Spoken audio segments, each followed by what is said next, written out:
Hello, ladies and gentlemen. Today on War Knowledge, we'll be talking about the Great Depression. Now, who and where were affected by the Great Depression?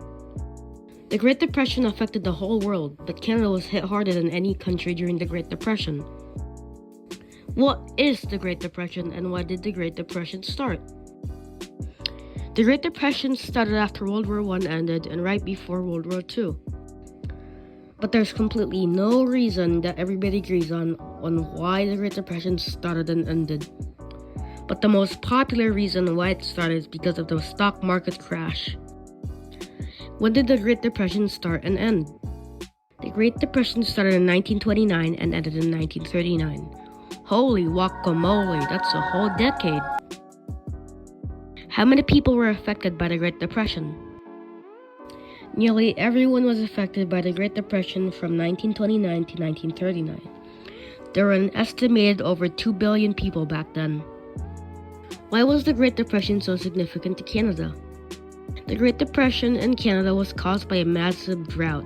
The decade was known as the Dirty 30s.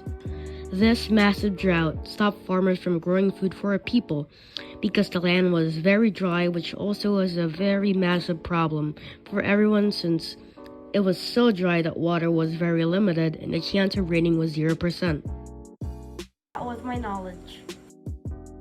Comprehension by making a comic strip. Application by making a digital drawing representing the Great Depression.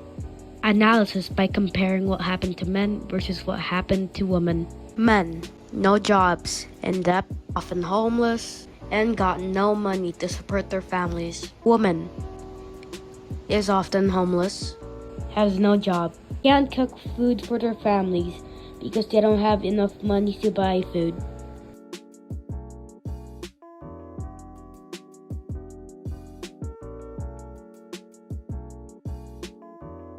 The first reason why the Great Depression was so significant to Canada is that Canada was affected the most by the Great Depression out of the other countries. Second reason why the Great Depression is so significant to Canada is since the Great Depression was caused by a massive drought, its decade got the name Dirty 30s for it. The third reason why the Great Depression is so significant to Canada is the reason why many people lost their jobs is because companies that they worked for went bankrupt and their wages have went down while prices have gone up.